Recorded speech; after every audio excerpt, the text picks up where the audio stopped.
Praise Lord. കർത്താവിൻ്റെ ഇത് പരിശുദ്ധമായ നാമം ഇന്ന് പകലിലും വാഴ്ത്തപ്പെടുമാറാകട്ടെ. ഇന്ന് സഭായോഗ മധ്യേ നമ്മൾ വായിച്ച തിരുവചന ഭാഗം നഹൂം പ്രവാചകന്റെ പുസ്തകം 1-ാം അധ്യായമാണ് വായിച്ചത്. 15 വാക്യങ്ങളുള്ള ഈ അധ്യായത്തെ നമ്മൾ പഠിക്കുമ്പോൾ കഴിഞ്ഞ ദിവസം നമ്മൾ ചിന്തിച്ചത് യോനാ പ്രവാചകന്റെ പുസ്തകമാണ്. യോനാ പ്രവാചകന്റെ പുസ്തകവും നഹൂം പ്രവാചകന്റെ പുസ്തകവും തമ്മിൽ ഒരു കണക്ഷൻ ഉണ്ട്. എന്താണ് ആ കണക്ഷൻ?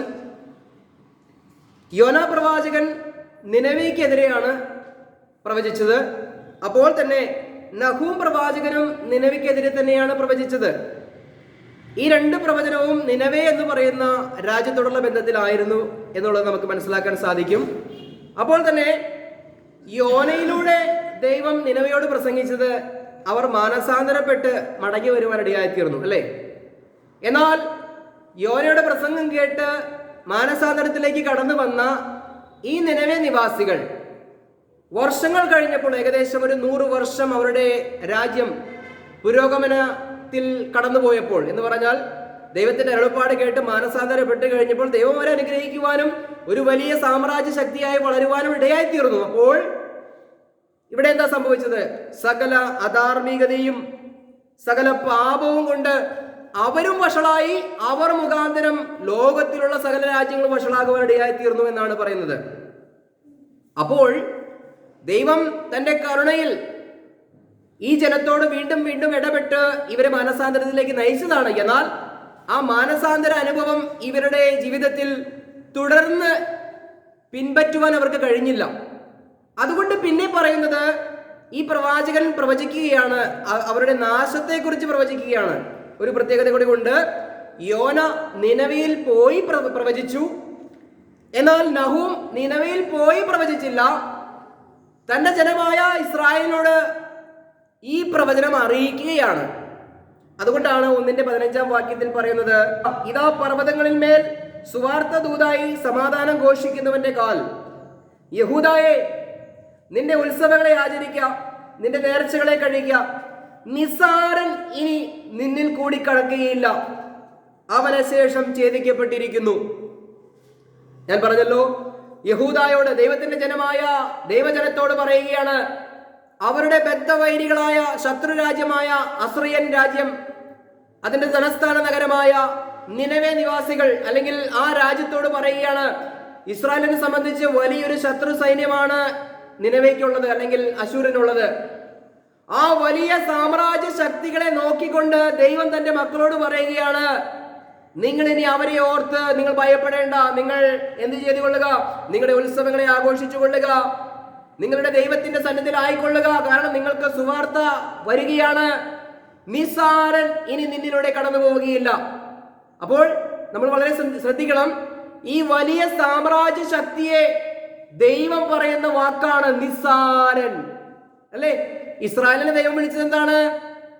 പുഴുവായ യാക്കോബേ. വെറും പുഴുവാണ് എന്ന് പറഞ്ഞാൽ ഇന്നത്തെ നമുക്ക് ഇസ്രായേലിനെ കുറിച്ച് അറിയാമല്ലേ? ചുറ്റും കിടക്കുന്ന അറബ് രാജ്യങ്ങളെ അവരുടെ പേടി സ്വപ്നമായി ലോകത്തിന്റെ നടുവിൽ വിജയക്കൊടി പാറിച്ചുകൊണ്ട് നിൽക്കുന്ന ഇസ്രായേൽ എന്ന ശക്തമായിട്ടുള്ള രാജ്യത്തെ ദൈവം വിളിക്കുകയാണ് പുഴുവായ യാക്കോബേ. ഒരു പുഴുവിനോളം ശക്തിയെ ഇസ്രായേലിനുള്ളൂ എന്നാണ് ദൈവം പറയുന്നത് ദൈവത്തിന്റെ മുൻപിൽ. എന്നാൽ അശൂർ സാമ്രാജ്യത്തെ കുറിച്ച് ദൈവം പറയുകയാണ്, ഈ നിസാരൻ ഇനി നിന്നിലൂടെ കടന്നു പോവുകയില്ല. അപ്പോൾ നമുക്ക് അതിൽ നിന്ന് മനസ്സിലാക്കേണ്ട ഒരു കാര്യമുണ്ട്. ഈ ലോകത്ത് എത്ര വലിയ സാമ്രാജ്യ ശക്തികളായാലും സഖ്യകക്ഷികളായാലും ദൈവത്തിന്റെ മുൻപിൽ ഇത് വെറും നിസ്സാരമാണ്. ഒരൊറ്റ രാത്രി കൊണ്ട് ബാബിലോൺ സാമ്രാജ്യത്തെ ദൈവം ഇല്ലാതാക്കി, അടുത്ത സാമ്രാജ്യത്തെ ദൈവം കൊണ്ടുവന്നു, അല്ലേ?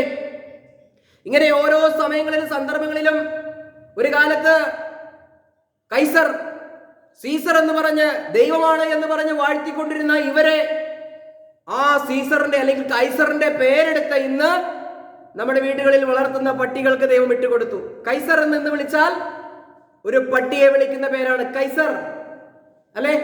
ഒരു കാലത്ത് ദൈവത്തെ ദൈവമായി ആരാധിക്കാതെ, ഞങ്ങൾക്ക് ദൈവത്തെ വേണ്ട, ഞങ്ങൾക്ക് സീസറാണ് ഞങ്ങളുടെ ദൈവം എന്ന് പറഞ്ഞ് ലോകം അവരെ ദൈവമായി, ദൈവമല്ലാത്തതിനെ, വെറും നിസ്സാരന്മാരായതിനെ ദൈവം എന്ന് പറഞ്ഞപ്പോൾ ദൈവം എന്താ പറഞ്ഞത്?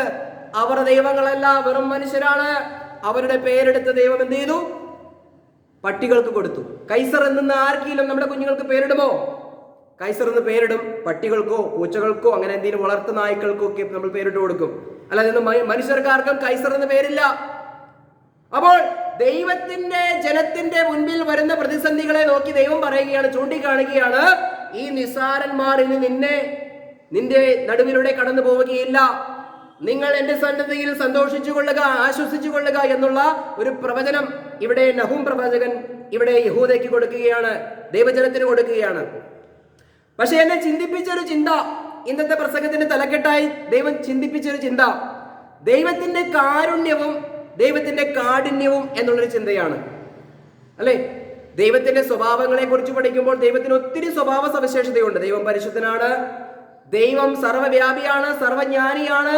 ഇങ്ങനെ ദൈവത്തിന്റെ പല വിധത്തിലുള്ള സ്വഭാവങ്ങളെ നമ്മൾ പഠിക്കുമ്പോൾ മറ്റു രണ്ട് സ്വഭാവമാണ്, ദൈവം മഹാകരുണയുള്ള ദൈവമാണ്, അപ്പോൾ തന്നെ ആര് കോപിക്കുന്നതിലും ആര് ശിക്ഷിക്കുന്നതിലും ഉപരിയായിട്ടുള്ള കാഠിന്യമുള്ളവനുമാണ് ദൈവം എന്നാണ് ദൈവത്തിന്റെ വചനം നമ്മെ പഠിപ്പിക്കുന്നത്.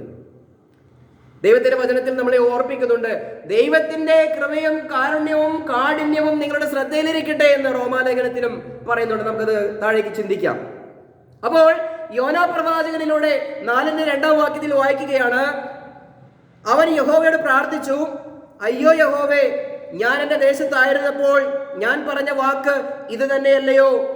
അതുകൊണ്ടായിരുന്നു ഞാൻ തർശീശിലേക്ക് ബന്ധപ്പെട്ട് ഓടിപ്പോയത്. നീ കൃപയും കരുണയും ദീർഘക്ഷമയും മഹാദയയുമുള്ള ദൈവമായി അനർത്ഥത്തെ കുറിച്ച് അനുദപിക്കുന്നവരെന്ന് ഞാൻ അറിഞ്ഞു. അപ്പോൾ ദൈവത്തിന്റെ സ്വഭാവങ്ങളെ കുറിച്ച് യോന പറയുകയാണ്, നീ കാരുണ്യവനായ ദൈവമാണ്, നീ ക്ഷമിക്കുന്ന ദൈവമാണ്, ദയയുള്ള ദൈവമാണ്, അനർത്ഥത്തെ കുറിച്ച് അനുദപിക്കുന്ന ദൈവമാണ്, നീ നല്ലവനായ ഒരു ദൈവമാണ്. നീ ശിക്ഷിക്കുമെന്ന് പറഞ്ഞാൽ ആ ശിക്ഷ പിൻവലിച്ച് അവരെ ചേർത്ത് പിടിച്ച് അവരെ സ്നേഹിക്കുന്ന, അവരെ രക്ഷിക്കുന്ന ദൈവമാണ്. ഇത് ദൈവത്തിന്റെ മറ്റൊരു സ്വഭാവമാണ്. അതേപോലെ തന്നെ ഞാൻ പറഞ്ഞല്ലോ, നിനവയോട് ഈ പ്രസംഗം പ്രസംഗിച്ച് അവരെ രക്ഷിക്കപ്പെട്ടു. 100 വർഷത്തോളം അവരുടെ രാജ്യം വളരെ സമ്പൽ സമൃദ്ധമായി പോയപ്പോൾ, സമ്പത്തും അധികാരവും കയ്യിൽ വന്നപ്പോൾ, ലോകത്തിന് നിറകിലേക്ക് ഇസ്രായേലിനേക്കാളും അവർ ഉയർന്നു കഴിഞ്ഞപ്പോൾ, ഇവിടെ പറയുകയാണ് 1:2 വാക്യത്തിൽ നമുക്കൊന്ന് വായിക്കാം, ദൈവം തീഷ്ണതയുള്ളവനും യഹോവ പ്രതികാരം ചെയ്യുന്നവനുമാകുന്നു. യഹോവ പ്രതികാരം ചെയ്യുന്നവനും ക്രോധപൂർണനുമാകുന്നു. യഹോവ തന്റെ വൈരികളോട് പ്രതികാരം ചെയ്യുകയും തന്റെ ശത്രുക്കൾക്കായി കോപം സംഗ്രഹിക്കുകയും ചെയ്യുന്നു. ഇവിടെ ദൈവത്തിന്റെ മറ്റൊരു മുഖമാണ് കാണുന്നതല്ലേ. 100 വർഷങ്ങൾക്ക് മുൻപ് നിനവയുടെ ദൈവം വളരെ കരുണയോടുകൂടിയും കൃപയോടുകൂടിയും ശിക്ഷിക്കുമെന്ന് പറഞ്ഞിട്ട് ശിക്ഷിക്കാതെ അവരെ ശിക്ഷയിൽ നിന്നും രക്ഷയിലേക്ക് കൊണ്ടുവന്ന ദൈവമാണ്. 4:11 വാക്യത്തിൽ പറയുകയാണ്, എന്നാൽ വലങ്കയും ഇടങ്കയും തമ്മിൽ തിരിച്ചറിഞ്ഞുകൂടാത്ത 1,20,000 പരം ആളുകളോട് എനിക്ക് അയ്യോഭാവം തോന്നിക്കൂടെ? ദൈവം ചോദിക്കുകയാണ്. ഇവിടെ ദൈവത്തിന് അയ്യോഭാവം തോന്നി, അവരെ രക്ഷിക്കുവാൻ ദൈവം ഇറങ്ങി വന്നു, പ്രവാചകനിലൂടെ അവരെ രക്ഷിച്ചെടുത്തു. അതേ ദൈവം തന്നെ 100 വർഷം കഴിഞ്ഞപ്പോൾ അവർക്ക് കൊടുത്ത കൃപയും കരുണയും ത്യജിച്ച് അവര് ഈ സാമ്രാജ്യ ശക്തികളായി തീർന്ന ലോകത്തെയും ആ രാജ്യത്തെയും തിന്മകൾ കൊണ്ട് നിറച്ചപ്പോൾ ദൈവം പറയുകയാണ്, ദൈവം തീഷ്ണതയുള്ള ദൈവമാണ്. തീഷ്ണതയുള്ള ദൈവം എന്ന് പറഞ്ഞാൽ നമ്മുടെ ദൈവം അസൂയപ്പെടുന്ന ദൈവമാണ്. നമ്മുടെ അസൂയക്കും ദൈവത്തിന്റെ അസൂയക്കും വ്യത്യാസമുണ്ട് കേട്ടോ. നമുക്ക് മറ്റുള്ളവരുടെ നന്മ കാണുമ്പോഴൊക്കെയാണ് അയ്യോ എനിക്കില്ലല്ലോ അവനുണ്ടല്ലോ എന്ന് പറഞ്ഞൊരു അസൂയ, അല്ലെ? ആ അസൂയയെ കുറിച്ചല്ല ഇവിടെ പറയുന്നത്. ദൈവത്തിന് അസൂയ എന്ന് പറഞ്ഞാൽ ദൈവത്താൽ അനുഗ്രഹിക്കപ്പെട്ട ജനം, ആ ദൈവത്താലാണ് അത് അനുഗ്രഹിക്കപ്പെട്ടതെന്നും അംഗീകരിച്ച 100% ദൈവത്തോട് കൂടുതൽ ചേർന്ന് ജീവിക്കണം എന്നുള്ളൊരു ആഗ്രഹത്തോടു കൂടെ നമ്മുടെ നന്മയ്ക്ക് വേണ്ടി ദൈവം കാര്യങ്ങളെ ക്രമീകരിക്കുമ്പോൾ ദൈവത്തിനുള്ള സന്തോഷത്തെക്കാൾ ആ വ്യക്തികൾക്കോ സമൂഹത്തിനോ മറ്റെന്തെങ്കിലുമാണ് സന്തോഷമെങ്കിൽ അത് ദൈവം വളരെ അസൂയയോട് കൂടിയാണ് കാണുന്നത്. ദൈവം തീഷ്ണതയുള്ള ദൈവമാണ്, ജലസ്സുള്ള ദൈവമാണ്. താഴേക്ക് വായിക്കുകയാണ്, അവൻ പ്രതികാരം ചെയ്യുന്നവനും ക്രോധപൂർണനുമാണ്. ഇവിടെ ആരാണ് ക്രോധം? മനുഷ്യന്റെ ക്രോധമല്ല. ഒരിക്കൽ മനുഷ്യന്റെ ക്രോധം വന്നപ്പോൾ തീച്ചുളക്കി 7 മടങ്ങ് ചൂട് കൂട്ടുവാൻ പറഞ്ഞു, അല്ലേ? മനുഷ്യന്റെ കോപം എന്ന് പറഞ്ഞാൽ 7 മടങ്ങൊക്കെ വരികയുള്ളൂ. പക്ഷെ ദൈവത്തിന്റെ കോപം എന്ന് പറഞ്ഞാൽ ഒരു മനുഷ്യനും പിടിച്ചു നിൽക്കാൻ കഴിയില്ല. അതുകൊണ്ടാണ് വെളിപ്പാട് 6-ാം അധ്യായത്തിൽ കാണുന്നുണ്ട്, ഇവിടെ ഇതാ കുഞ്ഞാടിന്റെ കോപം പൊട്ടി പുറപ്പെട്ടിരിക്കുന്നു, ആർക്ക് പിടിച്ചു നിൽക്കാൻ കഴിയും എന്ന് പറഞ്ഞ് ലോകത്തിലെ ശേഷിക്കുന്നവർ അലറി വിളിക്കുന്ന കാഴ്ച നമുക്ക് കാണുന്നുണ്ട്. അന്ന് സഹസ്രാധിപന്മാരും രാജാക്കന്മാരും എന്ന് പറഞ്ഞാൽ അധികാരികളും അധികാരവർഗവും പട്ടാളക്കാരും അടക്കം പേടിച്ച് നിലവിളിച്ച്, അയ്യോ ദൈവത്തിന്റെ കോപം പൊട്ടി പുറപ്പെട്ടിരിക്കുന്നേ എന്ന് പറഞ്ഞ് നിലവിളിക്കുന്ന ഒരു സാഹചര്യത്തെ കുറിച്ച് വെളിപ്പാട് പുസ്തകത്തിൽ പറയുന്നുണ്ട്. അപ്പോൾ ദൈവമാണ് കോപം ചൊരിയുന്നതെങ്കിൽ പിടിച്ചു നിൽക്കാൻ കഴിയുകയില്ല. താഴേക്ക് വായിക്കുകയാണ്, യഹോവ തന്റെ വൈരികളോട് പ്രതികാരം ചെയ്യുന്നു, ശത്രുക്കൾക്ക് കോപം സംഗ്രഹിച്ചു വെക്കുന്നു. പുറപ്പാട് പുസ്തകം 34 അധ്യായത്തിന്റെ 6-7 വാക്യങ്ങൾ. യഹോവ അവന്റെ മുമ്പാകെ കടന്ന് ഘോഷിച്ചതെന്നാൽ, യഹോവയായ ദൈവം കരുണയും കൃപയുമുള്ളവൻ, ദീർഘക്ഷമയും മഹാദയയും വിശ്വസ്തതയുമുള്ളവൻ, 1000 ദയ പാലിക്കുന്നവൻ, അകൃത്യവും അതിക്രമവും പാപവും ക്ഷമിക്കുന്നവൻ, കുറ്റമുള്ളവനെ വെറുതെ വിടാതെ പിതാക്കന്മാരുടെ അകൃത്യം മക്കളുടെ മേലും മക്കളുടെ മേലും 3-ാമത്തെയും 4-ാമത്തെയും തലമുറയോളം സന്ദർശിക്കുന്നവൻ. Praise the lord. നമ്മളിപ്പോൾ ചിന്തിക്കുന്ന വിഷയത്തിന്റെ തലക്കെട്ട് നമ്മൾ പറഞ്ഞു, ദൈവത്തിന്റെ കാരുണ്യവും ദൈവത്തിന്റെ കാഠിന്യവും. പുറപ്പാട് പുസ്തകം 34-ാം അധ്യായത്തിൽ മോശയും ദൈവവുമായിട്ടുള്ള സംഭാഷണത്തിൽ ദൈവം മോശയുടെ മുൻപിൽ വെളിപ്പെട്ടപ്പോൾ, മോശയുടെ മുൻപിലൂടെ കടന്നുപോയപ്പോൾ ദൈവം തന്നെ കുറിച്ച് പ്രഖ്യാപിച്ച 2 വാക്യങ്ങളാണ് നമ്മൾ വായിച്ചത്, അല്ലേ? അവിടെ ദൈവത്തിന്റെ സ്വഭാവ സവിശേഷങ്ങളിൽപ്പെട്ട ദൈവം മഹാകരുണയുള്ള ദൈവമാണ്, മഹാസ്നേഹവാനാണ്, തന്നെ അനുസരിക്കുന്നവർക്ക് അനുഗ്രഹം നൽകുന്നവനാണ്, എല്ലാം നല്ല ഗുണങ്ങളെ എല്ലാം വെളിപ്പെടുത്തി കൊടുത്തതിന് ശേഷം ദൈവം പറഞ്ഞു, ഞാൻ പറയുന്ന വാക്കുകൾ കേട്ടനുസരിച്ചില്ലെങ്കിൽ അവനെയും അവന്റെ തലമുറകളെയും ശിക്ഷിക്കുന്ന ഒരു ദൈവമാണ് എന്നുള്ളത് അവിടെ പറയുവാനിടയായിത്തീർന്നു, അല്ലെ? അപ്പോൾ ദൈവമാണെന്ന് ദൈവം മോശയുടെ മുന്നിൽ പ്രഖ്യാപിക്കുകയാണ്. നമുക്ക് ഒരു വാക്യം കൂടി വായിക്കാം. ആവർത്തന പുസ്തകം 4-ാം അധ്യായം 3-4 വാക്യങ്ങൾ. ബാൽപെയോരിന്റെ സംഗതിയിൽ യഹോവ ചെയ്തത് നിങ്ങൾ കണ്ണാലെ കണ്ടിരിക്കുന്നു. ബാൽപെയോരിനെ പിന്തുടർന്നവരെയൊക്കെയും നിന്റെ ദൈവമായ യഹോവ നിങ്ങളുടെ ഇടയിൽ നിന്ന് നശിപ്പിച്ചു കളഞ്ഞുവല്ലോ. എന്നാൽ നിങ്ങളുടെ ദൈവമായ യഹോവയോട് പറ്റിച്ചേർന്നിരുന്ന നിങ്ങളൊക്കെയും ഇന്ന് ജീവനോടിരിക്കുന്നു. Price the Lord. അവിടെ വ്യക്തമായി മോശ ജനത്തോട് പറയുകയാണ്, ബാൽപെയോരിൽ വെച്ച് ചെയ്തത് നിങ്ങൾ കണ്ടിട്ടുണ്ടല്ലോ, കേട്ടിട്ടുണ്ടല്ലോ. അവിടെ ബാൽപെയോരിനോട് എന്ന് പറഞ്ഞാൽ ഈജിപ്തിൽ നിന്നും ഇത്രയും അത്ഭുതങ്ങൾ ചെയ്ത് വിടുവിച്ചു കൊണ്ടുവരുന്ന ഈ ദൈവത്തെ മറന്നവർ പെട്ടെന്ന് ബാൽപെയോരിനോട് ചേർന്നു, അന്യ ദൈവത്തോട് ചേർന്നു. അപ്പോൾ ദൈവം മോശ പറയുകയാണ്, നിങ്ങൾ ശ്രദ്ധിച്ചു നോക്കിയേ, അവിടെ ദൈവത്തോട് അനുസരണക്കേട് കാണിച്ചവരെ ദൈവം അവിടെ നശിപ്പിച്ചു കളഞ്ഞു. എന്നാൽ ദൈവത്തോട് ചേർന്നിരുന്നവരെ ദൈവം വിടുവിച്ചു എന്നുള്ളത് അവരെ പറഞ്ഞുറപ്പിക്കുകയാണ്. ഇവിടെ പുറപ്പാട് പുസ്തകത്തിൽ മോശയുടെ മുന്നിലൂടെ ദൈവം കടന്നുപോയപ്പോൾ എന്താ പറഞ്ഞത്? ദൈവം കരുണയുള്ള ദൈവമാണ്, സ്നേഹവാനായ ദൈവമാണ്, നിങ്ങളെ അനുഗ്രഹിക്കുന്ന ദൈവമാണ്. പക്ഷേ ഇത് കേട്ടനുസരിച്ചില്ലെങ്കിൽ തകർത്ത് തരിപ്പണമാക്കുന്ന ഒരു ദൈവം കൂടിയാണ് ഞാനെന്ന് മോശയിലൂടെ ദൈവം പറഞ്ഞു കൊടുത്തതാണ്. അതിനൊരു ഉദാഹരണമായി മോശ വീണ്ടും പറഞ്ഞു കൊടുക്കുകയാണ്, ബാൽപെയോരിൽ വെച്ച് ദൈവം ചെയ്തത് നിങ്ങൾ കണ്ടതല്ലേ? ദൈവത്തോട് ചേർന്നിരുന്ന നിങ്ങളിൽ പലരും ഇന്നും ജീവനോടെ ഇരിക്കുകയാണ്. എന്നാൽ ദൈവത്തെ മറുത്തവരോ 1000 അവിടെ മരിച്ചു വീഴുവാനിടയായിത്തീർന്നു. പിന്നീട് ഫിനെഹാസാണ് അവിടെ ദൈവത്തിന്റെ തീക്ഷ്ണതയ്ക്കൊത്തവണ്ണം, ദൈവത്തിന്റെ കോപത്തിനൊത്തവണ്ണം അവിടെ ഒരു പ്രതിക്രിയ ചെയ്ത് ആ ദൈവത്തിന്റെ കോപം അവിടെ നിന്ന് മാറുവാനിടയായിത്തീർന്നത് എന്നുള്ളത് വചനത്തിൽ നമുക്ക് കാണാൻ സാധിക്കുന്നുണ്ട്. എബ്രായ ലേഖനം 3:18 ഇങ്ങനെ വായിക്കുകയാണ്, അനുസരണക്കേട് കാണിച്ചവരുടല്ലേ ഒരിക്കലും തന്റെ വിശ്രമത്തിലേക്ക് പ്രവേശിക്കുകയില്ലെന്ന് അവിടുന്ന് ആണയിട്ട് പറഞ്ഞത്. ദൈവം സത്യം ചെയ്ത് പറയുകയാണ്. ദൈവത്തെക്കാൾ വലിയവനായ ആരുമില്ലാത്തത് കൊണ്ട് ദൈവം സത്യം ചെയ്യുമ്പോൾ എന്താണ് പ്രത്യേകത? ദൈവത്തെ കൊണ്ട് തന്നെ സത്യം ചെയ്യും. കാരണം എന്താ? നമ്മളൊക്കെ സത്യം ചെയ്യുമ്പോൾ, സത്യം ചെയ്യാറില്ല എങ്കിൽ പോലും സത്യം ചെയ്യുമ്പോൾ, ഈ ലോകത്ത് പൊതുവെ സത്യം ചെയ്യുമ്പോൾ എന്താണ് സത്യം ചെയ്യുക? എൻ്റെ അപ്പനാണേ സത്യം, എൻ്റെ അമ്മയാണേ സത്യം, എൻ്റെ കുഞ്ഞാണേ സത്യം, എൻ്റെ ഭാര്യയാണേ സത്യം, അല്ലെ? ഇങ്ങനെയൊക്കെ പറഞ്ഞ് സത്യം ചെയ്യും. എന്ന് പറഞ്ഞാൽ നമ്മൾക്ക് വിലപ്പെട്ട ചില കാര്യങ്ങളെ കുറിച്ചിട്ടാണ് സത്യം ചെയ്യുക, അല്ലെങ്കിൽ നമ്മളെക്കാൾ വലിയ കാര്യങ്ങളെ വെച്ചിട്ടാണ് സത്യം ചെയ്യുക, അല്ലെ? പക്ഷെ ദൈവം എന്താ? ദൈവത്തെക്കാൾ വലിയവനായി ആരുമില്ലാത്തത് കൊണ്ട് ദൈവത്തെ കൊണ്ട് തന്നെ സത്യം ചെയ്യുന്ന രീതികളാ ബൈബിളിൽ ഉടനീളം കാണുന്നത്. സത്യം ചെയ്തെടുത്ത് എല്ലായിടത്തും ഇവിടെ പറയുകയാണ്, തന്റെ വിശ്രമത്തിലേക്ക് കടക്കുകയില്ല എന്ന് അനുസരണം കെട്ടവരോടല്ലേ ദൈവം പറഞ്ഞത്, ആണയിട്ട് പറഞ്ഞത്. ദൈവം സത്യം ചെയ്ത് പറഞ്ഞു, എന്റെ വാക്കനുസരിക്കാതെ പോയ ഓരോരുത്തരും ഈ കാനാൻ ദേശത്തിലേക്ക് കാലുകുത്തുവാൻ ദൈവം അനുവദിക്കില്ല. അപ്പൊ എബ്രായ ലേഖന കർത്താവ് പറയുകയാണ്, അനുസരണം കാണിച്ചവരോടാണോ അനുസരണക്കേട് കാണിച്ചവരോടാണോ ദൈവം ഇത് പറഞ്ഞത്? ബാൽപെയോറിന്റെ കാര്യത്തിൽ അനുസരണം കാണിച്ചവർ രക്ഷപ്പെട്ടു, അനുസരണക്കേട് കാണിച്ചവർ ശിക്ഷിക്കപ്പെട്ടു. ഇവിടെ പറയുകയാണ്, തന്റെ വിശ്രമത്തിലേക്ക് അവർ കടക്കുകയില്ല എന്ന് ആണയിട്ട് ദൈവം പറഞ്ഞു. സത്യം ചെയ്ത് പറഞ്ഞു എന്നാണ് ഇവിടെ പറയുന്നത്. അപ്പോൾ ഇവിടെ ദൈവത്തിന്റെ രണ്ട് സ്വഭാവങ്ങൾ, ഒന്ന് ദൈവത്തിന്റെ കരുണയും രണ്ട് ദൈവത്തിന്റെ കാഠിന്യവും. ആർക്കാണ് കരുണ ലഭിക്കുന്നത്, ആർക്കാണ് ദൈവം കാഠിന്യം കൊടുക്കുന്നത് എന്നുള്ളതാണ് നമ്മൾ ചിന്തിച്ചു വരുന്നത്, അല്ലെ? നമുക്കൊന്ന് രണ്ട് വാക്യങ്ങളോട് വായിക്കാം.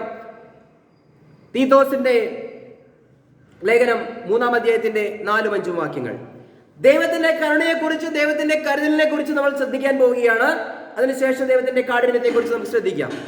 എന്നാൽ നമ്മുടെ രക്ഷിതാവായ ദൈവത്തിന്റെ ദയയും മനുഷ്യപ്രീതിയും ഉദിച്ചപ്പോൾ അവൻ നമ്മെ നാം ചെയ്ത നീതി പ്രവൃത്തികളാലല്ല തന്റെ കരുണപ്രകാരം അത്രേ രക്ഷിച്ചത്. Price the Lord. നമ്മൾ പലപ്പോഴും വായിച്ചിട്ടുള്ളൊരു വാക്യമാണ്. നമ്മൾ ദൈവത്തിന്റെ കരുണയാൽ രക്ഷിക്കപ്പെട്ടൊരു ജനമാണ്, അല്ലെ? നമ്മുടെ എന്തെങ്കിലും കഴിവ് കൊണ്ടോ പ്രാപ്തി കൊണ്ടോ നമ്മുടെ ദാനധർമ്മങ്ങൾ കൊണ്ടോ നമ്മുടെ കുടുംബ മഹിമ കൊണ്ടോ നമ്മുടെ പ്രാർത്ഥന കൊണ്ടോ ഒന്നും രക്ഷിക്കപ്പെട്ടവരല്ല. ദൈവത്തിന്റെ കരുണയും മനുഷ്യപ്രീതിയും ഉദിച്ചപ്പോൾ ഒരു സുവിശേഷം നമ്മുടെ കാതുകളിൽ ദൈവം കേൾപ്പിച്ചു. എന്താണത്? കർത്താവായ യേശു ക്രിസ്തു എന്റെയും നിങ്ങളുടെയും പാപത്തിന് വേണ്ടി പരിഹാരമായി ക്രൂശിൽ മരിക്കുവാനിടയായിത്തീർന്നു. ആ രക്തത്താൽ, ആ ക്രൂശ് മരണത്തിൽ വിശ്വസിക്കുന്നവർക്ക് സൗജന്യമായി ദൈവം ഒരു നീതി നടപ്പിലാക്കി അവനെ വിജയിപ്പിച്ച് സ്വർഗത്തിലേക്ക് ഇരുത്തുവാൻ ദൈവം ആഗ്രഹിക്കുകയാണ്. ഇതാണ് ദൈവത്തിന്റെ കരുണയിൽ നമുക്ക് ലഭിച്ച ഒരു രക്ഷ എന്ന് പറയുന്നത്, അല്ലെ? ദൈവത്തിന്റെ കരുണയെ കുറിച്ച് പറയുന്നത് റോമാലേഖനം 3-ാം അധ്യായത്തിന്റെ 21 മുതൽ 27 വരെയുള്ള വാക്യങ്ങൾ നമുക്ക് വളരെ ശ്രദ്ധയോടുകൂടി ഒന്ന് പഠിക്കാം. റോമാലേഖനം 3-ാം അധ്യായത്തിന്റെ 21 മുതലുള്ള വാക്യങ്ങൾ. ഇപ്പോഴും ദൈവത്തിന്റെ നീതി വിശ്വസിക്കുന്ന എല്ലാവർക്കും യേശു ക്രിസ്തുവിങ്കൽ വിശ്വാസത്താലുള്ള ദൈവനീതി തന്നെ ന്യായപ്രമാണം കൂടാതെ വെളിപ്പെട്ടു വന്നിരിക്കുന്നു.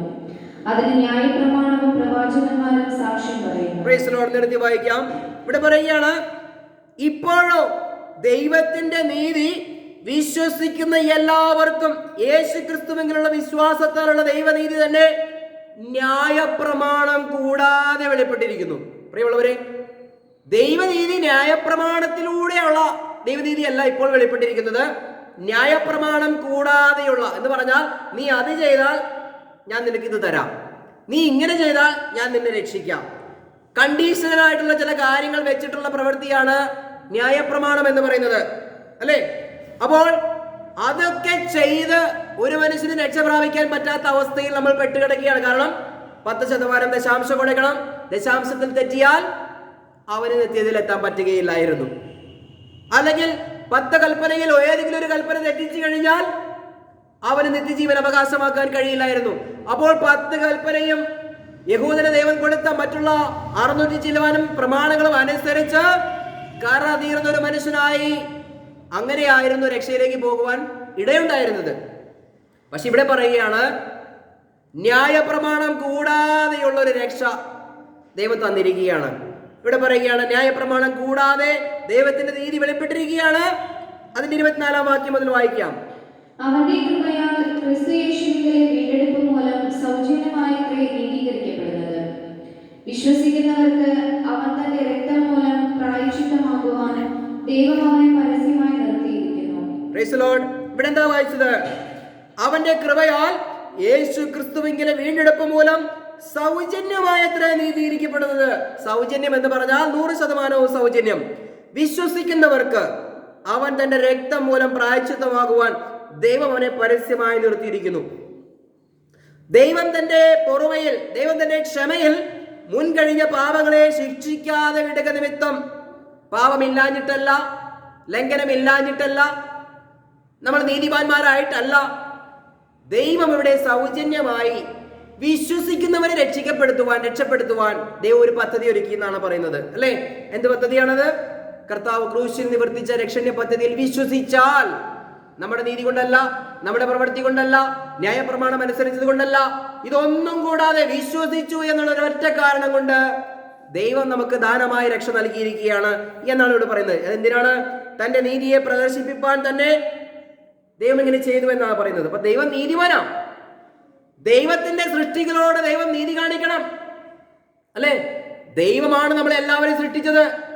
അപ്പോൾ ദൈവത്തോട് ചോദിക്കാം, ദൈവമേ, ഞങ്ങള് ഈ രക്ഷയൊന്നും അറിഞ്ഞില്ല, ഞങ്ങളെ ഇവിടെ നിത്യതയിൽ നരകത്തിൽ തള്ളുവാനാണോ ഞങ്ങളെ സൃഷ്ടിച്ചത് എന്ന് ചോദിച്ചാൽ ഒരു നീതിമാനായ ദൈവത്തിന്റെ മുൻപിൽ, അല്ലെ, ദൈവത്തിന്റെ ഹൃദയത്തിൽ ചിലപ്പോൾ ഒരു പക്ഷേ ഇങ്ങനെ തോന്നാം, ശരിയല്ലേ, ഞാൻ സൃഷ്ടിച്ച ഈ സൃഷ്ടികളെ അവരെന്ത് ചെയ്തു? ഞാനല്ലേ സൃഷ്ടിച്ചത്, ഞാൻ സൃഷ്ടിച്ച ഈ ജനം നശിച്ച് നരകത്തിൽ പോകുവാൻ അനുവദിച്ചുകൂടാ.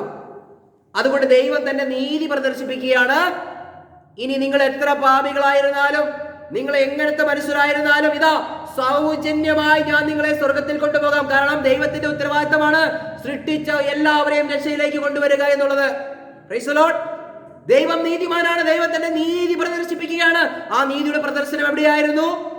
കാൽവരി കുരിശിലായിരുന്നു ദൈവത്തിന്റെ നീതിയുടെ പ്രദർശനം.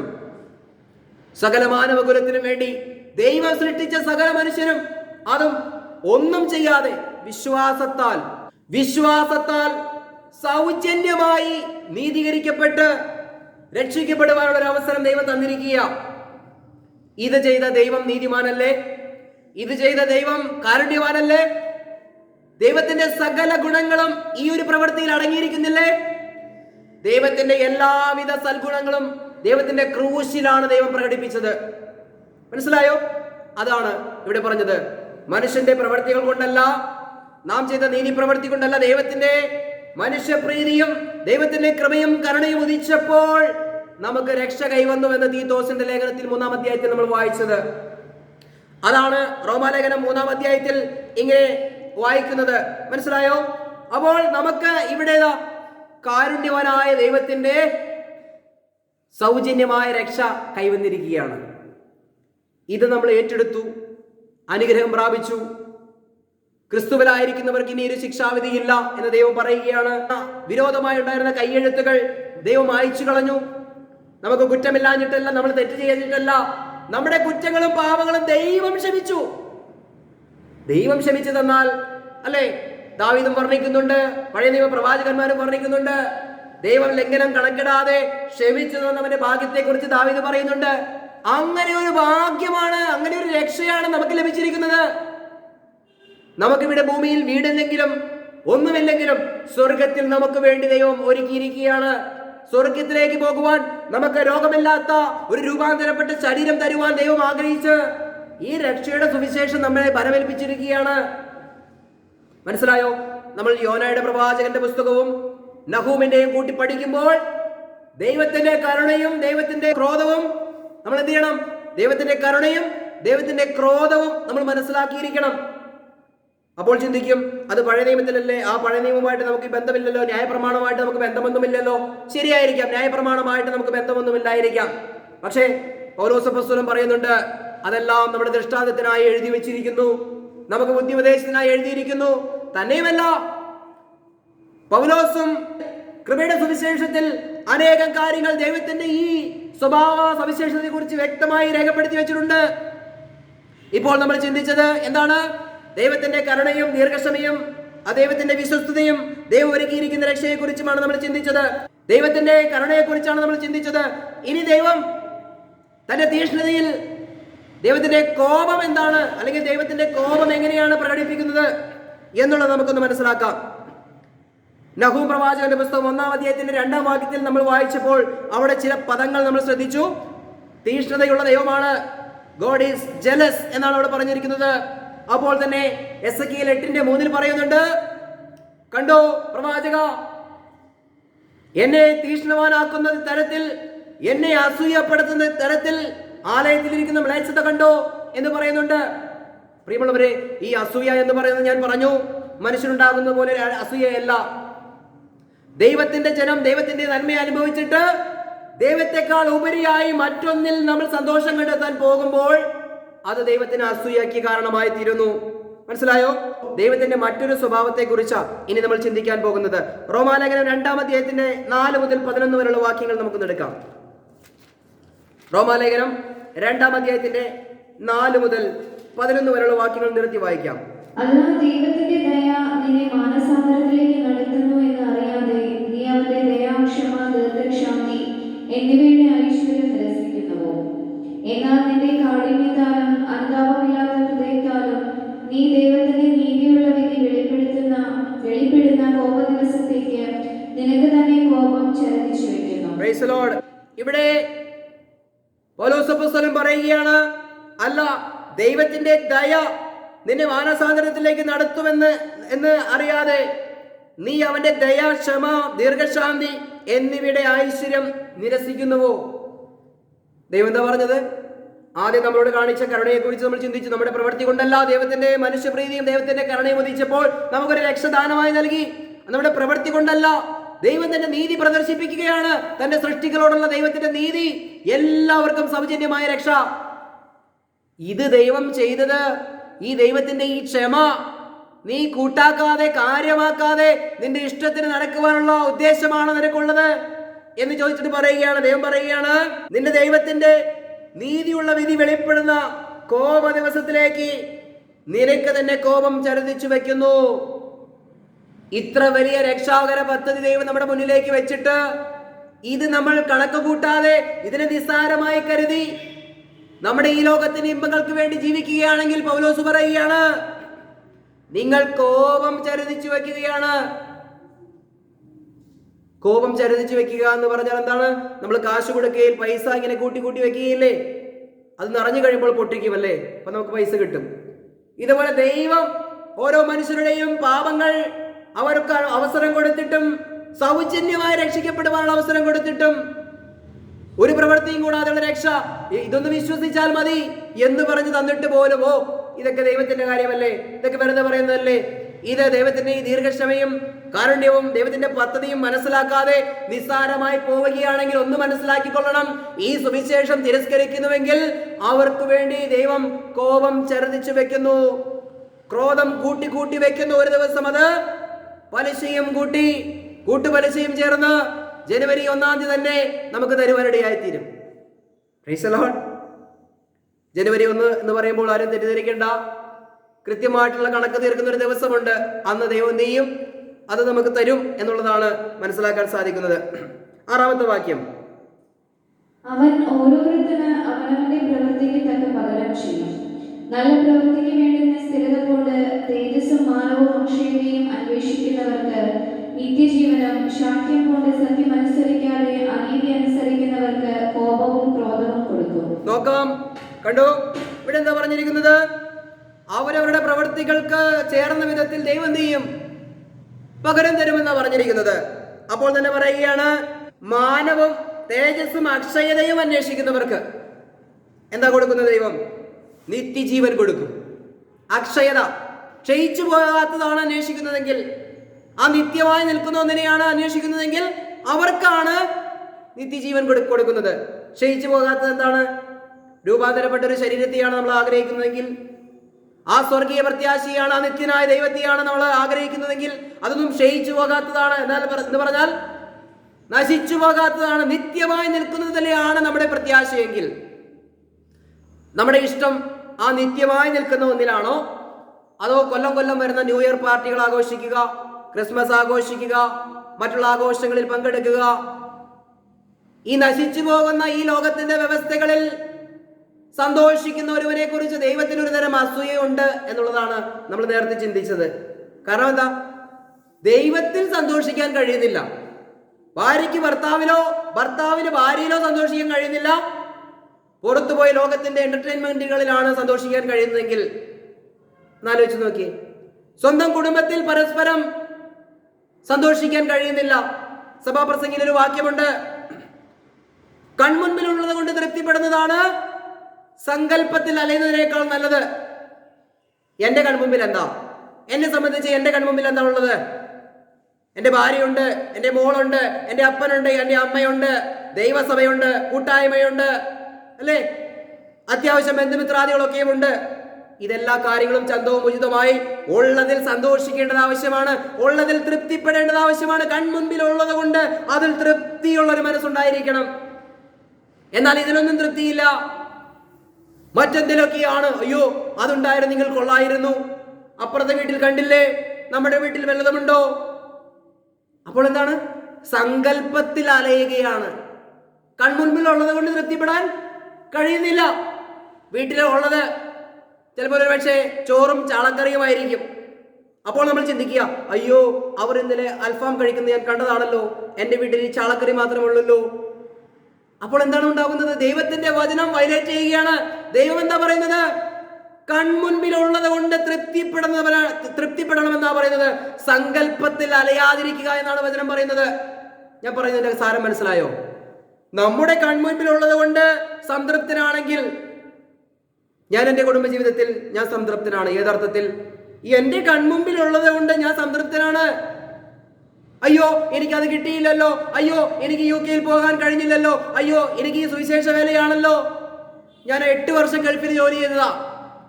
ഒരു 8 വർഷം കൂടി നിൽക്കാനുള്ള സാഹചര്യം എനിക്കുണ്ടായിരുന്നു. ഇന്ന് വരെ നിന്നിരുന്നെങ്കിൽ ഒരു 16 വർഷമായേനെ. അപ്പോൾ 8 വർഷം കൊണ്ട് എനിക്ക് ദൈവം സമ്പാദ്യം തന്നു. ഒരു വീട് പണിയാൻ പറ്റി, ഒരു വിവാഹം കഴിക്കാൻ പറ്റി, ഒരു വാഹനം മേടിക്കാൻ പറ്റി. ഇങ്ങനെയൊക്കെ ആവശ്യമായ കാര്യങ്ങൾ നടത്തുവാൻ സാധിച്ചു. അപ്പോൾ ഞാൻ ചിന്തിക്കുകയാണ്, ദൈവമേ, ഒരു 8 വർഷം കൂടി ഞാൻ ഗൾഫിൽ നിന്നിരുന്നെങ്കിൽ എൻ്റെ സ്ഥിതി എന്താകുമായിരുന്നു? ഇതാണ് സങ്കല്പത്തിലുള്ള അലച്ചിൽ. കൺമുൻപിലുള്ളത് കൊണ്ട് തൃപ്തിപ്പെടാൻ കഴിയണം. ഇന്ന് ഞാൻ സംതൃപ്തനാണ്. കാരണം എന്താ? എൻ്റെ ജീവിതത്തിലെ അനുഭവത്തിൽ ഞാൻ എൻ്റെ മുൻപിൽ ദൈവം എന്താണ് വെച്ചിരിക്കുന്നത് അതിൽ ഞാൻ സംതൃപ്തനാണെന്നേ. ഇതാരാ ദൈവം നമ്മൾ പഠിപ്പിച്ചത്? ദൈവത്തിന്റെ വചനം അത് നമ്മളെ പഠിപ്പിക്കുകയല്ലേ. അത് നമ്മൾ ഏറ്റെടുക്കുമ്പോൾ അതിനകത്തൊരു സന്തോഷമുണ്ട്. ഈ സന്തോഷം അനുഭവിക്കാനോ ഈ സന്തോഷത്തിലേക്കൊന്ന് ഇറങ്ങിച്ചെല്ലുവാനോ മനുഷ്യൻ ശ്രമിക്കാറില്ല. താൽക്കാലികമായിട്ടുള്ള ഒരു എന്റർടൈൻമെന്റിലേക്ക് ജനം ഓടുകയാണ്. ചെണ്ടപ്പുറത്ത് കോല് വീഴുമ്പോൾ അങ്ങോട്ട് ഓടിയാൽ കുറച്ച് സന്തോഷം കിട്ടുമെന്ന് അവരുടെ ചിന്ത. അല്ലെങ്കിൽ ഒരു ആഘോഷം കാണുമ്പോൾ അങ്ങോട്ട് ഓടിയാൽ, ഒരു ഡാൻസോ പാട്ടോ വെടിക്കെട്ടൊക്കെ കാണുമ്പോൾ കുറച്ചു നേരം നിന്ന് കഴിഞ്ഞാൽ അവിടേക്ക് എന്തോ സന്തോഷമുണ്ടെന്ന മനുഷ്യന്റെ ചിന്ത. അതൊക്കെ വെറും താൽക്കാലികമാണ്. ഞാൻ വിശ്വാസത്തിലേക്ക് വന്നിട്ട് ഇപ്പോൾ 12 വർഷമായി. ഞാൻ വിശ്വാസത്തിൽ വന്നതിന് ശേഷം പഴയ ജീവിതത്തിൽ ഉണ്ടായിരുന്ന പല കാര്യങ്ങളെയും എൻ്റെ ജീവിതത്തിൽ നിന്നും അപ്രത്യക്ഷമാകാൻ ഇടയായി തീർന്നു. കാരണം എന്താ? എനിക്ക് കർത്താവിൽ സന്തോഷിക്കാൻ കഴിയുന്നുണ്ട്. കർത്താവിൽ സന്തോഷിക്കാൻ പറ്റാതെ വരുമ്പോഴല്ലേ മറ്റുള്ള സന്തോഷത്തിലേക്ക് നമ്മൾ പോകുന്നത്. ഈ സന്തോഷം തന്നെ രുചിച്ച് ഭക്ഷിച്ച് പാനം ചെയ്ത് തീരുന്നില്ല എന്നുള്ളതാണ് വാസ്തവം. ഈ വചനത്തിന്റെ മുൻപിൽ ഇരിക്കുമ്പോൾ, ഇതിന്റെ ആഴങ്ങളെ മനസ്സിലാക്കുമ്പോൾ, മാർമിക സത്യങ്ങളെ മനസ്സിലാക്കുമ്പോൾ, എനിക്ക് എൻ്റെ ഭാര്യയും കുഞ്ഞും എൻ്റെ കുടുംബവും അത് സന്തോഷകരമായ ഒരവസ്ഥയാണ്. ഇതിൽ സന്തോഷം കാണാതെ വരുമ്പോഴാണ് സങ്കല്പത്തിലുള്ള അലച്ചിൽ. അങ്ങോട്ട് പോകണം, ഇങ്ങോട്ട് പോകണം. കാരണം വീട്ടിലിരുന്ന് മടുത്തു. വീട്ടിലിരുന്ന് മടുക്കുന്നുവെങ്കിൽ കർത്താവിൽ സന്തോഷമില്ല എന്ന് കരുതിയാൽ മതി. കർത്താവിൽ സന്തോഷം ഉണ്ടാവണമെങ്കിൽ ഭർത്താവിലും ഭാര്യയിലും കുഞ്ഞുങ്ങളിലും കുടുംബത്തിലും സന്തോഷമുണ്ടാകണം. അതുകൊണ്ടാണ് പറയുന്നത്, ഉള്ള സംതൃപ്തിയിൽ നമ്മൾ ജീവിക്കാൻ കഴിയണം.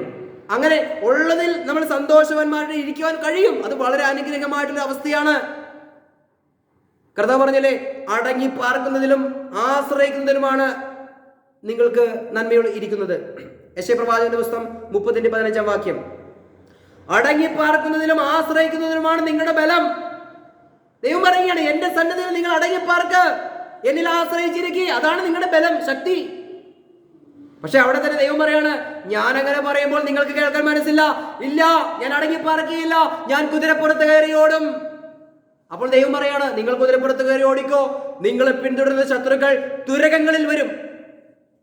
നിങ്ങൾ കുതിരപ്പുറത്താണ് ഓടുന്നതെങ്കിൽ, സാധാരണ കുതിരപ്പുറത്ത് കയറി ഓടുവാനാണ് നിങ്ങൾക്ക് ഇഷ്ടമെങ്കിൽ, ദൈവം പറയുകയാണ്, തുരകങ്ങൾ എന്ന് പറഞ്ഞാൽ എന്താണ്? രാജകീയ ആവശ്യങ്ങൾക്ക് വേണ്ടി അതിവേഗത്തിൽ ഓടുന്ന കുതിരകളാണ് തുരകങ്ങൾ എന്നാണ് ഞാൻ മനസ്സിലാക്കുന്നത്. അപ്പോൾ ദൈവം പറയുകയാണ്, നിങ്ങൾ ആശ്വാസത്തിന് വേണ്ടി കുതിരപ്പുറത്ത് കയറി ഓടുമ്പോൾ നിങ്ങളുടെ അസമാധാനം തുരകങ്ങളിൽ കയറി വരുമെന്നാണ് പറയുന്നത്. അപ്പോൾ എന്ത് വേണം? അത്യാവശ്യ സന്തോഷം സമാധാനം ഒക്കെ നമുക്ക് വേണം. കുടുംബമായിട്ടുള്ള സന്തോഷം നമുക്ക് വേണം. അപ്പോൾ അതിനുപരി ദൈവത്തിൽ സന്തോഷിക്കുവാൻ നമുക്ക് കഴിയണം എന്നുള്ളൊരു ആശയം കൂടി അതിനകത്തുണ്ട് എന്ന് മനസ്സിലാക്കണം. കാരണം ദൈവത്തോട് ചേർന്നിരിക്കുമ്പോൾ കിട്ടുന്ന, ബോണസായി കിട്ടുന്ന ചില സന്തോഷങ്ങളുണ്ട്. അത് ഭാര്യയിൽ നിന്നായിരിക്കാം, മക്കളിൽ നിന്നായിരിക്കാം, മാതാപിതാക്കന്മാരിൽ നിന്നായിരിക്കാം, മനസ്സിലായോ, ബന്ധുമിത്രാദികളിൽ നിന്നായിരിക്കാം. അത് കിട്ടുന്നത് വലിയൊരു സമ്പത്ത്, ബോണസാണ്, ദൈവത്തിന്റെ ബോണസാണത്. നമ്മൾ ചിന്തിച്ചു നോക്കി, സഭായോഗമാണല്ലോ, നമ്മൾ പല കുടുംബങ്ങളിലും അസ്വസ്ഥതകളാണ്, പല കുടുംബക്കാരും തമ്മിലും അസ്വസ്ഥതകളാണ്. എന്താ കാരണം എന്നറിയാമോ? മനുഷ്യൻ ഈ കുതിരപ്പുറത്ത് കയറി ഓടുന്നതാ കുഴപ്പം. അടങ്ങിപ്പാർക്കുന്നതിലോ ദൈവസന്നിധിയിൽ ആയിരിക്കുന്നതിലോ മനുഷ്യന് മനസ്സില്ല. എല്ലാത്തിനും തിരക്കാണ്. ഞായറാഴ്ച സഭായോഗത്തിന് വരുവാൻ വളരെ തിരക്കാണ്. അന്ന് മാത്രം ഭയങ്കര തിരക്കാ. 6 ദിവസം അവർ ഓടുന്ന ഓട്ടം കണ്ടു കഴിഞ്ഞാൽ, അപ്പോൾ സഭായോഗത്തിൽ നിവൃത്തിയുണ്ടെങ്കിൽ വരേണ്ടത് ആവശ്യമാണ്. അടങ്ങിപ്പാർക്കുന്നത്, ദൈവത്തിൽ ആശ്രയിക്കുന്നത് നമുക്ക് നന്മയാണ്. ഇതാണ് ഈ പറഞ്ഞുകൊണ്ടിരിക്കുന്നത്. അതിനെ വിട്ട് ആ നിയമം ലംഘിച്ചു കഴിഞ്ഞാൽ ദൈവത്തിന്റെ കരുണ എന്നതിന് പകരം പിന്നെ വരുന്നത് ദൈവത്തിന്റെ ക്രോധമായിരിക്കും. ഇത് കൃപയുടെ സുവിശേഷത്തിലും അങ്ങനെ തന്നെയാണ്. ഇപ്പോൾ പൗലോസിന്റെ ലേഖനമാണ് നമ്മൾ ശ്രദ്ധിച്ചുകൊണ്ടിരിക്കുന്നത്. ഇനി റോമാലേഖനം 11 നമ്മൾ കടന്നു വരുമ്പോൾ നമുക്കിവിടെ കാണാൻ സാധിക്കുന്നുണ്ട്. നമുക്ക് അടുത്തേക്ക് വരാം. 1 കൊരിന്ത്യർ ലേഖനം 10-ാം അധ്യായം 20-22 വാക്യങ്ങൾ എന്ന് വായിക്കാം. ജാതികൾ ബലി കഴിക്കുന്നത് ദൈവത്തിനല്ല, ഭൂതങ്ങൾക്ക് കഴിക്കുന്നു എന്നത്രേ. എന്നാൽ നിങ്ങൾ ഭൂതങ്ങളുടെ കൂട്ടാളികളാകുവാൻ എനിക്ക് മനസ്സില്ല. നിങ്ങൾക്ക് കർത്താവിന്റെ പാനപാത്രവും ഭൂതങ്ങളുടെ പാനപാത്രവും കുടിപ്പാൻ പാടില്ല. നിങ്ങൾക്ക് കർത്താവിന്റെ മേശയിലും ഭൂതങ്ങളുടെ മേശയിലും സാക്ഷികളാകുവാനും പാടില്ല. 22-ാം വാക്യം. അല്ല, നാം കർത്താവിന് ക്രോധം ജ്വലിപ്പിക്കുന്നവോ അവനേക്കാൾ നാം ബലവാന്മാരും. Price the Lord. ഇവിടെ പൗലോസ് പറയുകയാണ്, ദൈവത്തിന്റെ കരുണയെക്കുറിച്ചും സൗജന്യ ദാനത്തെക്കുറിച്ചും ദൈവത്തിന്റെ രക്ഷാകരമായ ദാനത്തെക്കുറിച്ചും ദൈവത്തിന്റെ സ്നേഹത്തെക്കുറിച്ചും മനുഷ്യപ്രീതിയെക്കുറിച്ചും സൗജന്യ രക്ഷയെക്കുറിച്ചും പൗലോസ് പറഞ്ഞു അല്ലേ? അതേ പൗലോസ് തന്നെ കൃപായുഗ വിശ്വാസികളോട് പറയുകയാണ്, അല്ല, നാം കർത്താവിന് ക്രോധം ജ്വലിപ്പിക്കണമോ? പൗലോസ് ചോദിക്കുകയാണ്, അതെന്താ കാര്യം? അതിന്റെ 20-ാം വാക്യത്തിൽ വായിക്കുകയാണ്, അല്ല, ജാതികൾ കഴിക്കുന്നത്, ബലി കഴിക്കുന്നത് ദൈവത്തിനല്ല, ഭൂതങ്ങൾക്കാണ് കഴിക്കുന്നത് അല്ലേ?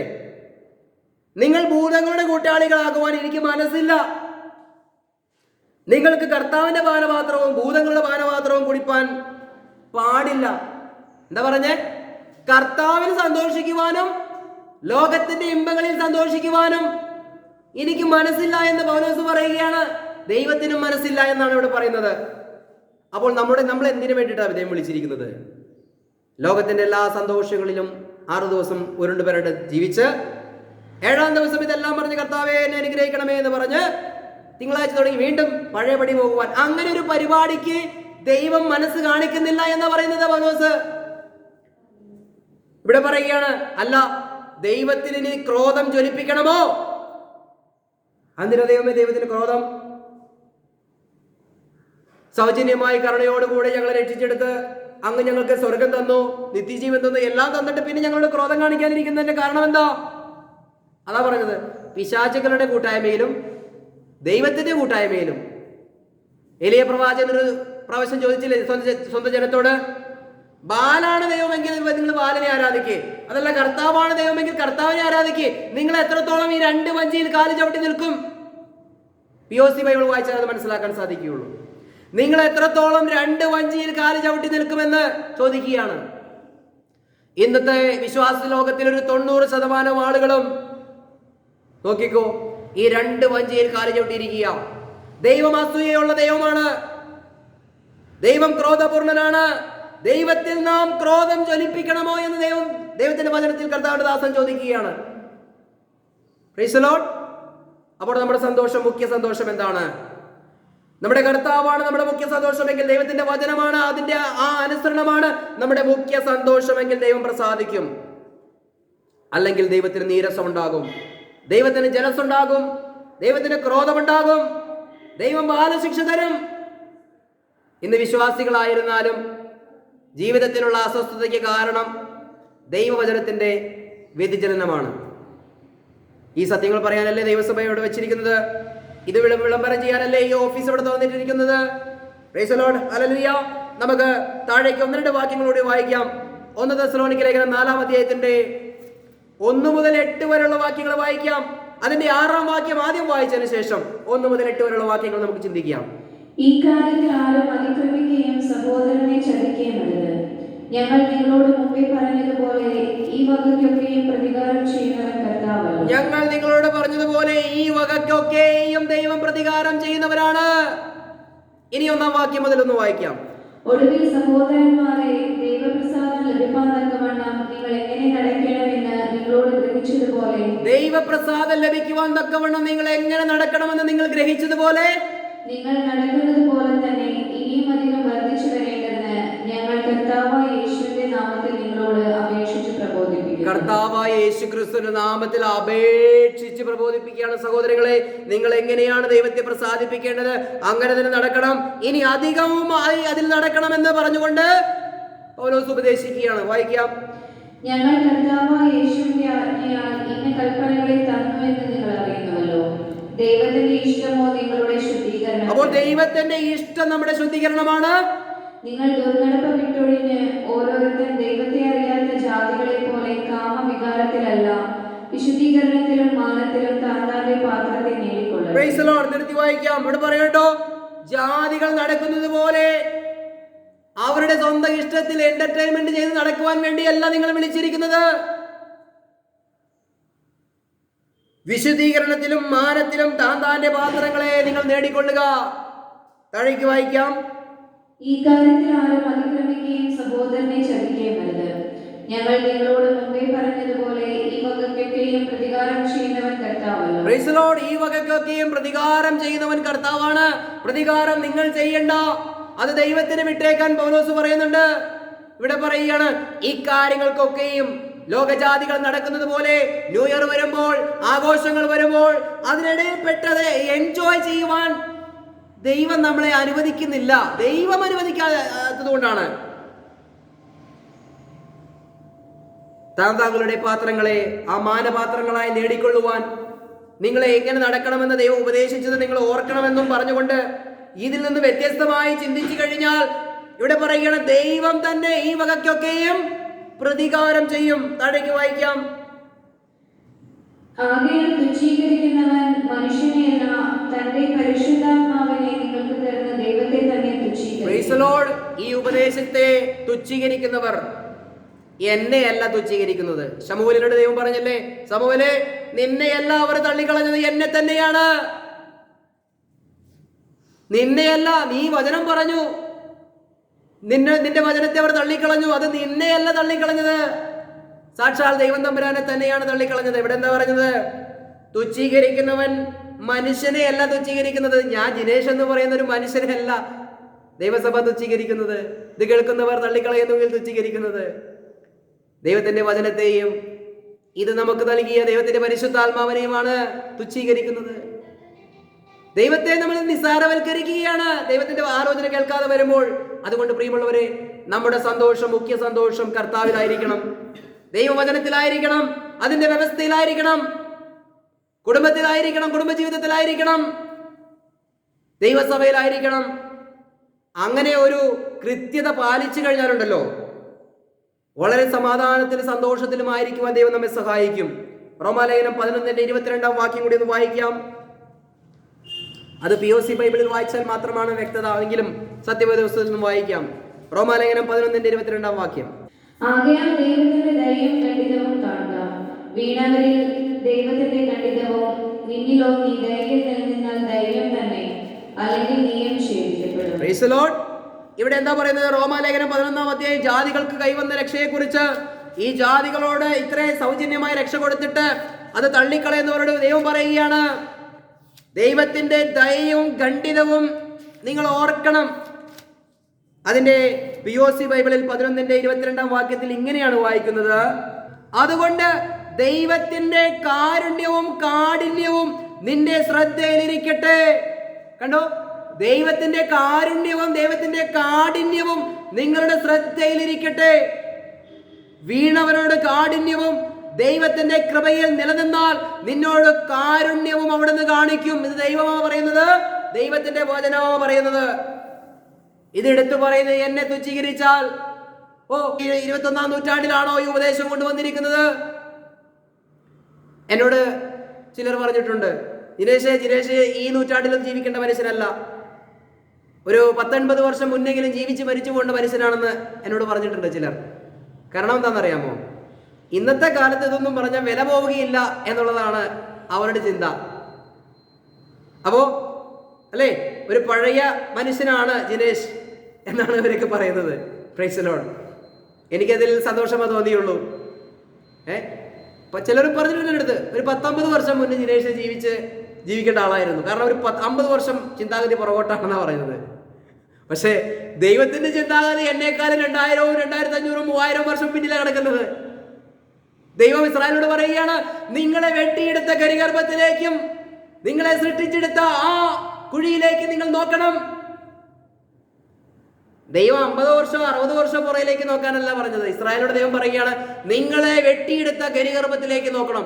അങ്ങ് ഈജിപ്തിൽ നിങ്ങളെ വെട്ടിയെടുത്ത, അല്ലെങ്കിൽ നിങ്ങൾക്ക് അബ്രാഹമിലൂടെ ദൈവം ഒരുക്കിയെടുത്ത ആ അബ്രാഹം മുതൽ നിങ്ങളെ ചിന്തിക്കാനോ ആ പഴയ കാലത്തിലേക്ക് പിന്തിരിഞ്ഞു നോക്കുവാനാ പറയുന്നത്. ആ പഴയ കാര്യങ്ങളെ നിങ്ങൾ ഓർക്കുവിൻ, പഴയ ആ പാതകളിലേക്ക് നിങ്ങൾ തിരിയുവിനെന്ന് ദൈവം പറയുക. ഞാൻ ഈ ഉപദേശം കൊടുക്കുമ്പോൾ എന്നോട് 50 വർഷം പുറകിലേക്കുള്ള മനുഷ്യനാണെന്ന് പറയുമ്പോൾ, ദൈവം 50 വർഷമല്ല, നിങ്ങളൊരു 2000 വർഷം, ഇന്നേക്ക് 4000 വർഷത്തേക്ക് പുറകിലേക്ക് തിരിഞ്ഞു നോക്കണം. അപ്പോൾ ദൈവം 4000 വർഷം പഴമക്കാരനാണെങ്കിൽ എന്നെ ഒരു 50 വർഷം പഴമക്കാരനായി ആരെങ്കിലും കരുതിയെങ്കിൽ അതൊരു ഗുഡ് സർട്ടിഫിക്കറ്റ് ആയിട്ടാണ് ഞാൻ കാണുന്നത്. കാരണം ആ പഴയ കാര്യങ്ങൾ, ആ ദൈവത്തിന്റെ ആ സത്യങ്ങൾ അതിലേക്ക് പിന്തിരിഞ്ഞു നോക്കുവാൻ ഞാൻ പറയുമ്പോൾ, ദൈവവചനം പറയുമ്പോൾ, ദൈവം പറയുമ്പോൾ, അത് കേൾക്കുന്നവർക്ക് ഇവിടെ പറയുന്നു, ഇത് പുച്ഛിക്കുന്നവൻ, തുച്ഛീകരിക്കുന്നവൻ എന്നെയല്ല തുച്ഛീകരിക്കുന്നത്, ദൈവത്തെയാണ്. എന്നെ പഴഞ്ചനെന്ന് വിളിക്കുമ്പോൾ എന്നെയല്ല പഴഞ്ചനെന്ന് വിളിക്കുന്നത്, ദൈവത്തെയാണ് പഴഞ്ചനെന്ന് വിളിക്കുന്നത്. Price the lord, hallelujah. ദൈവത്തിന്റെ വചനം കൃത്യമായി രേഖപ്പെടുത്തി വെച്ചിരിക്കുകയാണ്. ഇവിടെ 22-ാം വാക്യത്തിൽ പറയുകയാണ്, അതുകൊണ്ട് ദൈവത്തിന്റെ കാരുണ്യവും കാഠിന്യവും നിന്റെ ശ്രദ്ധയിലിരിക്കട്ടെ. വീണവരോട് കാഠിന്യവും ദൈവത്തിന്റെ കൃപയിൽ നിലനിന്നാൽ നിന്നോട് കാരുണ്യവും അവിടുന്ന് കാണിക്കും. ദൈവത്തിന്റെ വചനത്തിൽ ഒരു തുള്ളി പോലും പച്ചവെള്ളം ചേർക്കാതെ ദൈവസഭയ്ക്ക് യൂട്യൂബിലൂടെ കേൾക്കുന്ന പ്രിയപ്പെട്ടവരുടെ അനുഗ്രഹത്തിനുമായി ഞാൻ പറയുകയാണ്. കാരണം എന്നെ ഇത് പറയുവാനാണ് നിർത്തിയിരിക്കുന്നത്. ദൈവം എൻ്റെ ജീവിതത്തോട് ഇടപെടുമ്പോൾ, എൻ്റെ ജീവിതത്തിന്റെ അവസ്ഥകളെ ദൈവം മുന്നോട്ട് കൊണ്ടുപോകുമ്പോൾ ആ അവസ്ഥകളിൽ നിന്ന് ദൈവം എന്നോട് സംസാരിക്കും. ചില അവസ്ഥകളെ ദൈവം കൊണ്ടിടും, ചിലത് പഠിപ്പിക്കുവാൻ. കഷ്ടതയിലായത് നന്നായി, അതുകൊണ്ട് ഞാൻ നിന്റെ ദൈവത്തിന്റെ വചനം പഠിച്ചുവല്ലോ എന്ന് സങ്കീർത്തനത്തിൽ 119-ന്റെ 67-ാം വാക്യവും 70-ാം വാക്യവും ഒക്കെ തുടർന്ന് വായിക്കുന്നുണ്ട്. കഷ്ടതയിലായിരുന്നത് നന്നായി, അതുകൊണ്ട് ഞാൻ ദൈവത്തിന്റെ വചനം പഠിച്ചു. അപ്പോൾ ചില കഷ്ടതയുടെ അനുഭവം നമ്മുടെ ജീവിതത്തിൽ വരും, ചില കടബാധ്യതകളുടെ പ്രശ്നം വരും, കുടുംബജീവിതത്തിൽ ചില പ്രശ്നങ്ങൾ വരും. അത് വരുന്നതും ഒരു കാരണമുണ്ട്. തക്ക സമയത്ത് ദൈവം അത് ചെയ്യുകയുള്ളൂ.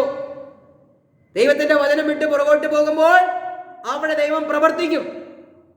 ആ തരാനുള്ള ചില ബാലശിക്ഷയൊക്കെ അവിടെ തരും, ചിലതൊക്കെ നമ്മളെ പഠിപ്പിക്കും. എന്നിട്ട് അടുത്തൊരു തലത്തിലേക്ക് ദൈവം നമ്മെ കൊണ്ടുപോകും. Price the Lord. അപ്പോൾ നമ്മൾ ചിന്തിച്ച വിഷയം എന്താണ്?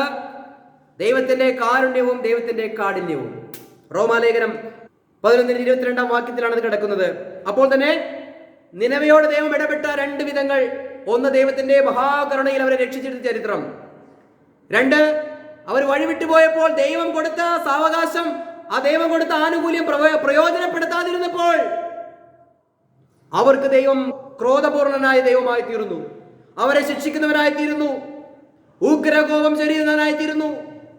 അങ്ങനെ ആ നിനവെ പട്ടണം നശിച്ചു പോകുവാനിടയായിത്തീർന്നു. ദൈവം പറഞ്ഞു, ആഴികളിൽ നിന്നും വെള്ളം പൊങ്ങി ആ പട്ടണത്തെ നശിപ്പിക്കുവാനിടയായിത്തീർന്നു. Price the Lord. നദികൾ പൊങ്ങി ആ പട്ടണം നശിക്കുവാനിടയായിത്തീർന്നു. ചരിത്രം പരിശോധിച്ചാൽ നമുക്ക് കാണാൻ സാധിക്കും. ദൈവം പറഞ്ഞ ചരിത്രത്തിൽ ആ പ്രവചിച്ച പ്രവചനം നിവർത്തിച്ചുകൊണ്ട് ആ നിനവെ പട്ടണം, അശൂർ സാമ്രാജ്യം നാമവിശേഷമായി പോകുവാനിടയായിത്തീർന്നു. അത് അവർക്കൊരു പാഠമായതുപോലെ ദൈവസഭയ്ക്കും ഒരു പാഠമാണ്.